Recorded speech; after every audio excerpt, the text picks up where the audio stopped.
Hello mga lalabs!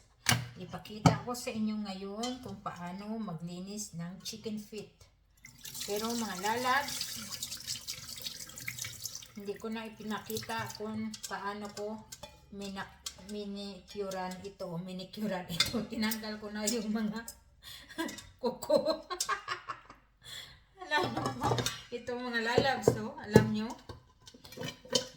Binili ko ito sa Russia Store. Ang linis-linis lalabs. Kaso lang may kuko, syempre tinanggal ko. Minikuran ko na mga lalabs. Tingnan nyo, ang linis-linis. Ipakita ko sa inyo kung paano ko ito lilinisin para hindi malangsa. Dahil adubuhin ko ito mga lalabs. Sana bukas ko pa ito adubuhin. Kaso lang nagutom na ako, talagang magluto na ako ngayon dahil alas 6 na rin dito ng gabi. Tapos, teka muna mga lalabs, itapon ko ito yung kuko sa basura, sa biological trash, dahil gagamitin ko ito yung bowl na.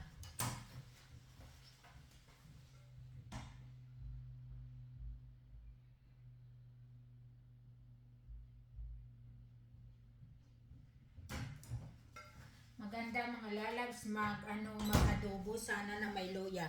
Kaso lang wala akong loya. Durog na paminta lang, black pepper at saka bawang. Basta anin ko na yan mga lalabs. Tapos ito mga lalabs, para maging hindi malangsa, lalamasin po natin mga lalabs sa asin ang chicken feet po natin. At saka pag mag-adobo tayo mga lalabs, adobohin po natin ito ng tuyo-tuyo na parang, nako tanggalin ko muna yung para masarap ba yung parang sumsuman ba mga lalabs.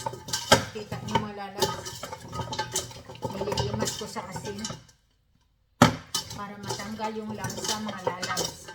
Okay, tapos hugasan natin mga lalabs sa tubig.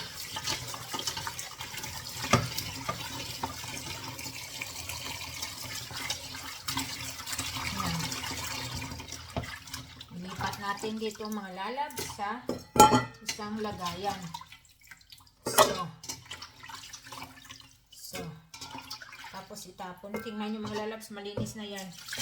Kasi yung ibinta nila malinis na, pero yung kuko hindi nila minikuran dahil dagdag sa bigat. Tapos lalamasin natin ulit mga lalabs para bonggang-bongga. Lalamasin natin ulit sa asin.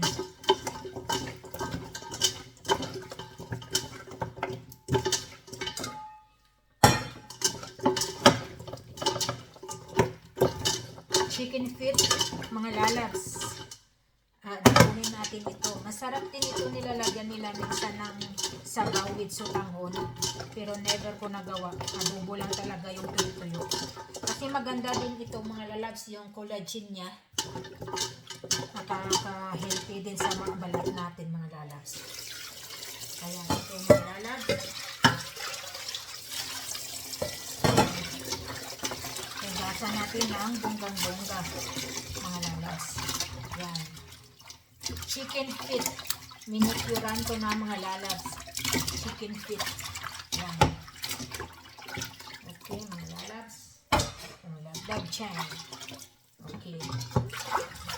Isa pa mga lalabs. Damihan natin. Damihan isa. Okay. Tingnan nyo mga lalabs. Chicken feet. Sorry na lang dyan ha, sa hindi kumakain. Rich kid kasi kayo. Ako kasi, simulat sa pool nandito ako, hindi ako natigil kumain ng mga pagkain pinalakihan ko sa Pilipinas. Kasi, ang importante, yun ang hinahanap ng natin nakainin.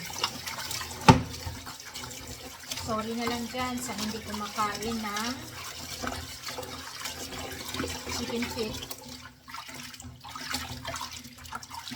Street food. Sorry na lang kayo. Pasensya na. Sa hindi kumakain dyan at hindi kilala. Porkins kasi ako. Ilan na tayo mga lalabs na hugas, no? Ayan. Okay, mga lalabs. Ito na ang the last na hugas. Yung final na hugas. Kasi malinis na o klarong-klaro ng tubig mga lalabs. So, matanggal na yung langsa.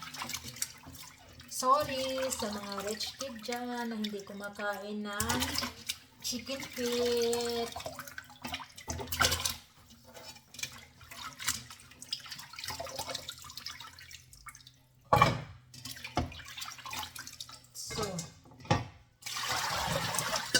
So, it's done.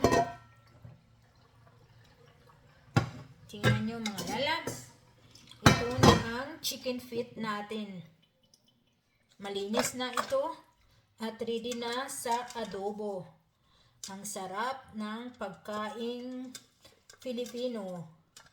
Bye mga lalabs. Thanks for watching my vlog for today. Bye!